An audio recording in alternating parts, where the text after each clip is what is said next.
इस वीडियो के अंदर हम एक बहुत ही इंपॉर्टेंट रिजल्ट करने जा रहे हैं। That result is called Dickson's lemma.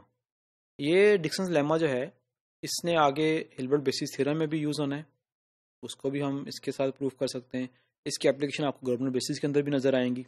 ठीक है, इसके बाद वाले रिजल्ट्स में इसने काफ़ी यूज़ होना है। और इसी से पहले मैंने जो रिजल्ट्स इससे पहले किए थे वो बेसिकली डिक्सन्स लेमा को ही करने के लिए मैंने कहा वो दो रिजल्ट्स भी आपको बता दूं और उसके बाद इस तीसरे रिजल्ट यानी कि मेन रिजल्ट जो है इसकी तरफ आए, दैट इज डिक्सन्स लेमा।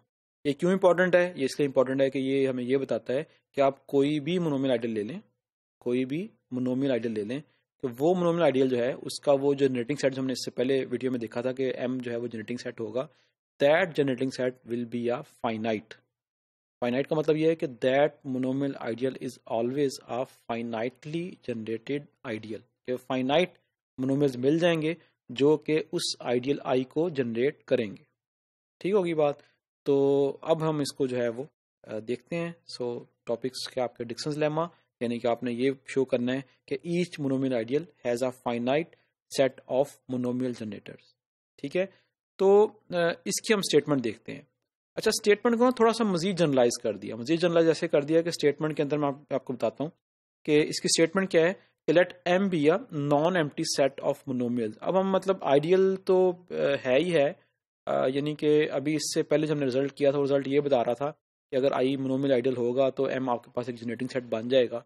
तो अगर फॉर एग्जांपल हम इमेजिन करें कि एम जो है वो एक आइडियल का जनरेटिंग सेट है और उसके अंदर इनफाइनाइट मैनी एलिमेंट्स हैं, तो उसके ऊपर हम अगर डिक्सन लेमा को अप्लाई करेंगे तो डिक्सन लेमा में अल्टीमेटली हमें ये बताना है कि उस सेट के अंदर जो मिनिमल एलिमेंट है वो फाइनाइट है। मिनिमल का मतलब क्या है कि वाकई उसके मल्टीपल्स होंगे। ठीक है, तो ये स्टेटमेंट क्या बता रही है कि M be a non empty set of monomials in S, then with respect to partial order given by divisibility. Partial order का नाम क्यों दिया हुआ है? इसलिए दिया हुआ है कि टोटल ऑर्डर क्या होता है? टोटल ऑर्डर वो होता है कि अगर किसी सेट पे आप टोटल ऑर्डर की बात करें तो वो रिलेशन हर एक एलिमेंट्स के साथ होल्ड कर रहा होगा। पार्शियल का मतलब ये है कि कुछ के साथ कर रहा होगा, कुछ के साथ नहीं कर रहा होगा। ठीक है, और डिविजिबिलिटी क्या होती है? दो मोनोमियल्स, अब हो सकता है कि दो मोनोमियल आप लें वो एक दूसरे को डिवाइड कर रहे हो और ये भी हो सकता है कि वो एक दूसरे को डिवाइड ना कर रहे हो, इसलिए वो आपने उस पार्शियल ऑर्डर बाय डिविजिबिलिटी की बात की है। Then the set M has only a finite number of minimal elements। तो स्टेटमेंट को मैं दोबारा फिर एलेबोरेट करता हूँ। क्या है कि आपके पास एक कलेक्शन है मोनोमियल्स की। ठीक है, अब अगर वो कलेक्शन जो है वो मोनोमियल्स की है और उस मोनोमियल्स के अंदर आपने एक सेट की क्लासेस बन गई। कैसे बन गई कि एक मोनोमियल लिया, अब वो देखा कि उस वो मोनोमियल वो किस किस को डिवाइड कर रहा है, मतलब 1 2 3 4 वो क्लासेस बन गई और फॉर एग्जांपल 6 मोनोमियल्स ऐसे हैं जिनको वो डिवाइड कर रहा है, तो उन 6 का जो मिनिमल होगा ना वो आपके पास एक एलिमेंट आ गया। फिर रिमेनिंग में से आपने फिर देखा वो एक सेट बना लिया, उसमें से मिनिमल एलिमेंट ले लिया, एक और सेट बना लिया, उसमें से मिनिमल एलिमेंट ले लिया विद रिस्पेक्ट टू डिविजिबिलिटी। तो जो वो नीचे आपके पास मिनिमल एलिमेंट बन जाएंगे, रह जाएंगे, ये स्टेटमेंट ये बता रही है कि वो मिनिमल एलिमेंट जो है वो फाइनाइट होंगे। ठीक है, कोई भी कलेक्शन ली मोनोमियल्स की, अल्टीमेटली आपके पास एक ऐसे फाइनाइट, हो सकता है वो कलेक्शन इनफाइनाइट हो, लेकिन अल्टीमेटली आपके पास एक फाइनाइट बन जाएगी ऐसी कलेक्शन के बाकी सारे उसके मल्टीपल्स पड़े हुए हैं और नीचे आपके पास जो फाइनाइट एलिमेंट आ गए। मल्टीपल्स पड़े होने का मतलब ये है कि वो उनको डिवाइड कर रहे हैं। ठीक है, तो ये स्टेटमेंट है। अब अगर वो कलेक्शन जो है वो किसी भी मोनोमियल आइडियल का जनरेटिंग सेट है, ठीक है, तो इसका मतलब क्या हुआ? जनरेटिंग सेट का मतलब ये है कि वो by divisibility by same rule वो जनरेटिंग सेट जो है वो आपके पास फाइनाइट बन जाएगा। सो अल्टीमेटली इसका कॉन्सिक्वेंस क्या होगा कि every monomial ideal is finitely generated, अगर हम इसको प्रूफ कर लेते हैं। ठीक है, तो इसको प्रूफ हम स्टार्ट करते हैं डिक्सन्स लेमा का। तो प्रूफ जो हम इसका करेंगे इस डिक्सन्स लेमा का, that we will do by induction on n. N क्या है? एन आपके पास जो है वो नंबर ऑफ वेरिएबल्स है in the polynomial ring S. ठीक है जी, तो सबसे पहले अगर हमें इंडक्शन से करना है तो हम देखेंगे if n is equal to 1। n is equal to 1 का मतलब ये है कि आपके पास जो पॉलिनोमियल रिंग है that is k of x1। Number of variables आपके पास 1 है, तो वो पहले s क्या था?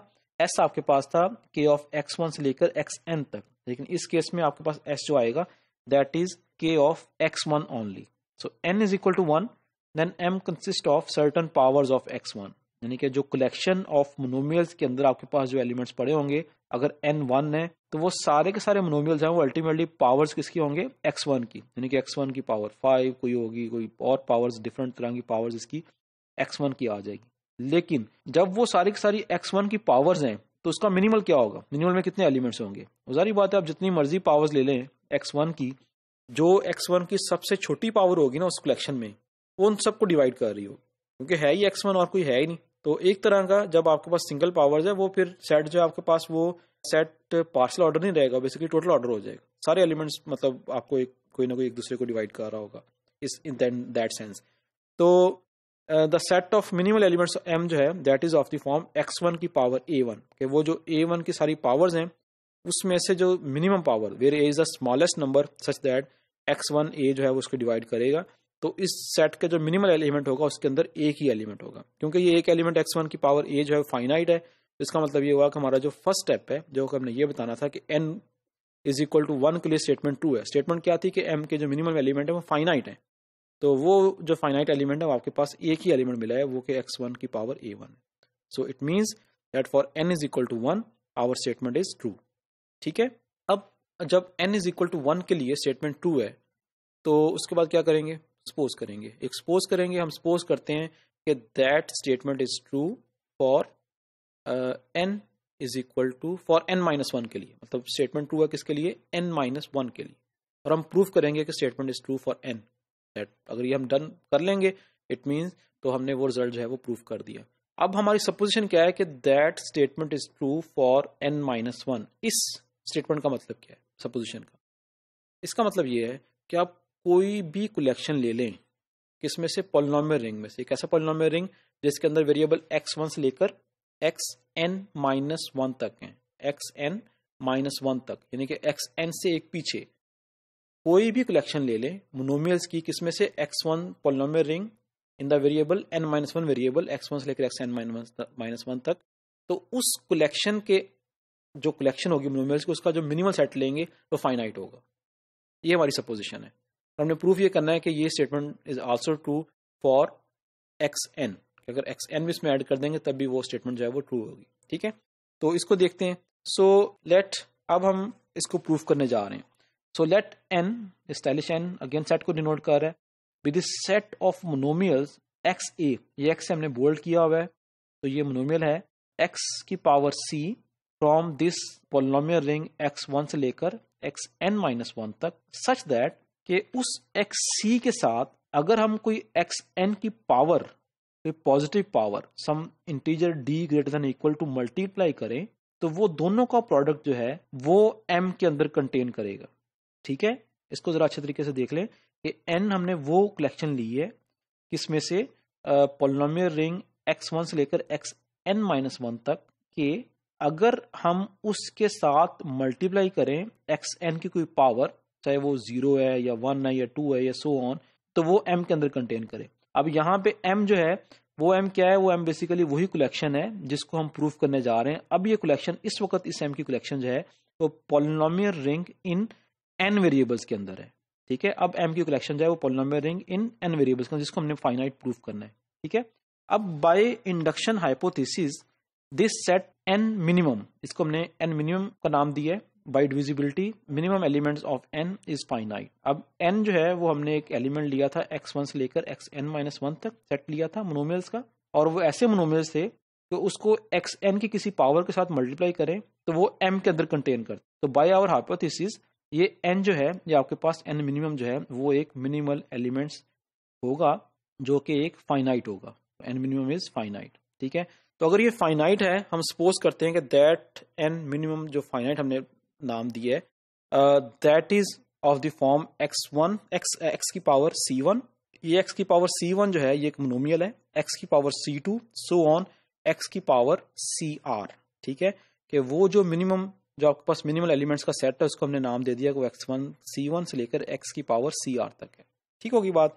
तो ये एक तरह का एक स्टेप हमने कर लिया इसको प्रूफ करने के लिए कि हमने एक कलेक्शन ली है और उस कलेक्शन का रिलेशन बनाया है किसके साथ, n-1 वेरिएबल के पॉलिनोमियल रिंग के साथ, और उसको हमने बता दिया कि वो आपके पास फाइनाइट होगा और उस फाइनाइट का नाम दे दिया। अब नेक्स्ट जो है वो ये है कि एक और हम देख रहे हैं कि फॉर ईच मोनोमियल x की power ci, there exist some ai such that x की पावर ci टाइम्स xn की पावर ai जो है वो उस कलेक्शन के अंदर है। ठीक है, ये क्या चीज है कि वो जो आपने इससे पहले मिनिमल एलिमेंट्स का सेट लिया था xc1 xr तक, वो अल्टीमेटली तो आपके पास m के अंदर ही है। ठीक है ना, यानी कि उसके साथ अगर कोई xn की पावर मल्टीप्लाई होगी तो वो m के अंदर होगा। अब वो जो xn की साथ जो पावर मल्टीप्लाई हो रही है उसको हम नाम दे रहे हैं, वो क्या नाम है कि a1 xn की पावर a1 मल्टीप्लाई करें xc1 के साथ, xn की पावर a2 मल्टीप्लाई करें xc2 के साथ, वो किसके अंदर होगा, वो m के अंदर होगा। ठीक है, अब नेक्स्ट लेट a जो है वो मैक्सिमम है किसमें से, a1 से लेकर एक ar तक, a1 से लेकर ar का हमने मैक्सिमम ले लिया, that is equal to a। ठीक है, एंड एक और हम इसमें डिफाइन कर रहे हैं, for each p with 0 is less than equal to b is less than a let n भी एक ऐसा सेट है जो कि जिसके अंदर ऐसे मोनोमियल्स पड़े हुए हैं, कौन से मोनोमियल्स पड़े हुए हैं, n-1 वेरिएबल के, सच दैट xc को मल्टीप्लाई करें xn की पावर b के साथ तो वो कंटेन करे m के अंदर। ठीक है, अब xn की पावर b हमने क्यों लिया है, क्योंकि b a आपके पास मैक्सिमम है और b जो है वो a से छोटा है, यानी कि जो इससे पहले हमने सेट डिफाइन किया था n, वो असल में उसमें xn की पावर्स पड़ी हुई थी। ठीक है, और उन पावर्स में से हमने क्या कर लिया, उसका हमने मैक्सिमम ले लिया, और उसके बाद अब इसके बाद जो भी एलिमेंट होगा उसमें डेफिनेटली xn की पावर जो होगी वो उससे छोटी होगी, xn की पावर b जो है उस m के साथ मल्टीप्लाई हो रहा है। यानी कि हमने क्लासेस बना ली कि अगर मैं इसको थोड़ा सा आपको यहाँ पे दोबारा बताऊं कि ये n मिनिमम जो है ये xc1 से लेकर xcr तक था, तो उसके साथ हमने कुछ चीज़ों को उसकी पावर्स को मल्टीप्लाई किया और अल्टीमेटली जो आपके पास ये nb हमने एक सेट बना लिया, और वो सेट nb जो है उसके अंदर आपके पास वो सारे के सारे मोनोमियल्स पड़े हैं कि xc में xn की पावर b मल्टीप्लाई करें तो m के अंदर कंटेन करेगी। तो ये टेक्निकली आपके पास दो तरह के सेट्स बन गए हैं, एक वो सेट है जिसमें आपके पास के वो जनरेट कर रहा है उसको, और दूसरा ये nb की फॉर्म में। ठीक है, सो अब आपने यहाँ पे जो है वो इंडक्शन हाइपोथेसिस के साथ ये nb मिनिमम जो होगा ये भी फाइनाइट सेट होगा, क्योंकि ये भी बेसिकली वो मोनोमियल्स हैं जो n-1 वेरिएबल के हैं। तो इसको अगर अब मैं एज ए होल देखूं, वो कुछ ऐसा है कि हमने क्या किया है कि वो जो आपके पास थी ना कलेक्शन n-1 की, उसको डिफरेंट क्लासेस में डिवाइड कर लिया है। उसका जो वो लोअर एलिमेंट्स हैं पहले वो देख लिया कि सबसे मिनिमल एलिमेंट्स कौन से हैं, उसमें से जो मिनिमल की सबसे हाईएस्ट पावर है वो ले ली, एंड देन उसके बाद उसके जो प्रीवियस पावर्स थी वो वाले भी सारे इकट्ठे कर लिए। तो हमारे पास दो तरह के एलिमेंट्स इसके अंदर इकट्ठे हो गए। तो इसको हम डिनोट कर रहे हैं, we denote this set of monomials xc monomial times xn की पावर b विद xc जो है वो nb मिनिमम में से कंटेन कर रहा हो बाय nb मिनिमम xn की power b। This is just a notation.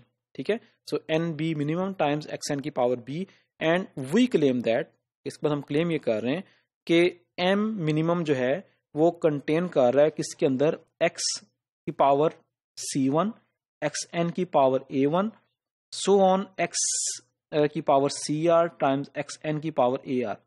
और ये सारे के सारे कौन से हैं, ये वही हैं जो हमने इससे पहले देखा था कि ये आपके पास n मिनिमम के एलिमेंट्स थे, union b from 0 to a-1 तक, nb मिनिमम टाइम्स xn की पावर b। nb मिनिमम कौन से हैं, ये हमने वो देखे थे कि जो आपके पास nb के जो मिनिमम एलिमेंट्स थे। ठीक है, अब दो तरह के मिनिमल एलिमेंट्स हो गए, एक वो मिनिमल एलिमेंट्स जो आपके पास के उसके n मिनिमम से आए थे, और दूसरे जो मिनिमल एलिमेंट्स हैं वो आपके पास किस में से आए हैं, nb मिनिमम में से। ठीक है, तो ये हम क्लेम कर रहे हैं, अभी इसको हमने प्रूफ नहीं किया, ये इंपॉर्टेंट है कि ये हम क्लेम कर रहे हैं कि m मिनिमम जो है वो कंटेन करेगा इसके अंदर। अगर हम इस क्लेम को प्रूफ कर देते हैं, अभी हमने इस क्लेम को प्रूफ नहीं किया, अभी हम सिर्फ ये एक स्टेटमेंट बना रहे हैं कि n मिनिमम जो है वो इसके अंदर कंटेन करेगा। अगर हम इस चीज को प्रूफ कर देते हैं तो अगर आप इसके राइट हैंड साइड पे देखो तो ये सेट जो है ये सेट फाइनाइट है। ठीक है, यूनियन इधर जो सेट पड़ा हुआ है b1 b nb मिनिमम, ये भी फाइनाइट है। अब इसके साथ हम मल्टीप्लाई करें nb को, फिर b from 0 to a-1, so this is a union of finite sets. Union of finite sets आपको अगेन फाइनाइट सेट देगा, और ये भी फाइनाइट सेट है। अब इन दोनों की यूनियन लेंगे तो भी आपके पास एक फाइनाइट सेट बन जाएगा। तो n मिनिमम अगर कंटेन कर जाए किसी फाइनाइट सेट के अंदर तो हमारा प्रूफ कंप्लीट हो जाएगा, क्योंकि हमने यही बताना है कि m जो है वो उसके जो मिनिमल एलिमेंट्स हैं वो आपके पास फाइनाइट एलिमेंट्स होंगे। ठीक है, तो ये क्लेम अभी तक हमने प्रूफ नहीं किया। अगर हम ये क्लेम प्रूफ कर देंगे तो इसका मतलब ये होगा कि हमने इस पूरे जो डिक्सन्स लेमा है उसको हमने प्रूफ कर लिया बाय यूजिंग इंडक्शन। ठीक है, तो अब हमारे पास जो बच गया है वो सिर्फ ये जो क्लेम है उसको प्रूफ करना बच गया है। ठीक है, अब हम देखते हैं कि इस क्लेम का प्रूफ हम कैसे कर रहे हैं। ठीक है, तो proof of the claim, proof claim में हमने बेसिकली बताना ये है कि let u be a monomial in M. अब यू एम के अंदर जो मोनोमियल्स हैं वो किस तरह के होंगे, वो डेफिनेटली आपके पास एन वेरिएबल्स के अंदर होंगे, और एन वेरिएबल के हर मोनोमियल को हम इस डिवीजन में लिख सकते हैं कि एक्स की पावर सी टाइम्स एक्स एन की पावर डी। ठीक है, और ये एक्स सी जो है वो डेफिनेटली आपके पास एक जो मोनोमियल होगा वो n माइनस वन वेरिएबल्स के अंदर होगा। ठीक है, तो और एक्स एन की कोई पावर इसके अंदर है। अब पहला केस ये है कि if that D is greater than A क्या है, ये हमारा वही मैक्सिमम एलिमेंट है कि जो हमने वो उसका एन में से जनरेटिंग सेट का मैक्सिमम एलिमेंट लिया था पावर्स की फॉर्म में। Then some monomial in X C one X N की power A one X C R X N की पावर ए आर वो डिवाइड कर रहा होगा यू को। ये उसको क्यों डिवाइड कर रहा होगा, क्योंकि हमने ये देखा था कि उस सेट के अंदर आपके पास जो आपने एन सेट लिया था वो फाइनाइट एलिमेंट उसके मिनिमल थे, और ये वही फाइनाइट एलिमेंट्स हैं जिनके साथ नंबर्स को मल्टीप्लाई कर रहे हैं। अगर ये ए जो डी जो होगा वो उस ए से बड़ा होगा, इसका मतलब ये होगा इनमें से कोई एक एलिमेंट होगा जो कि इसको डिवाइड कर रहा होगा। ठीक है, on the other hand if that D is less than A, अगर डी की वैल्यू उससे छोटी है तो इन सारी एलिमेंट्स को जहां पे के उसकी जो पावर है एक्स एन की पावर जो है वो ए से छोटी होगी उसको हमने एन बी का नाम दिया था। ठीक है, तो इट मीन्स दैट कि यू जो होगा डिविजिबल होगा by any monomial in N B for some x N की पावर बी के साथ। ठीक है, तो यही दो पॉसिबिलिटीज बनती हैं। अगर डी की पावर जो है डी जो है वो ए से बड़ा है, ठीक है, देन वो इसमें से किसी से डिवाइड करेगा, और अगर वो ए से छोटा है तो वो इस एन बी वाले में, जिसको हमने अभी लिखा था कि एन बी की फॉर्म में हम इससे लिख सकते हैं, इससे डिवाइड करेगा। तो इस तरह करके, तो इसका मतलब ये होगा कोई भी मोनोमियल इस m के अंदर या वो इस कैटेगरी में फॉल करेगा या वो इस कैटेगरी में फॉल करेगा। तो ये वही चीज है जो हमने इससे पहले इस क्लेम के अंदर देखी थी कि इस क्लेम में हमने बताया था कि n मिनिमम जो है that is given by this one. तो इस तरह ये क्लेम जो है ये प्रूफ हो गया है, और अगर क्लेम प्रूफ हो गया इट मीन्स कि मिनिमल एलिमेंट्स जो हैं that contained in a finite set, it means कि वो इटसेल्फ भी फाइनाइट होंगे। तो इस तरह ये क्लेम जो है हमारा ये प्रूफ जो है ये कंप्लीट हो गया है।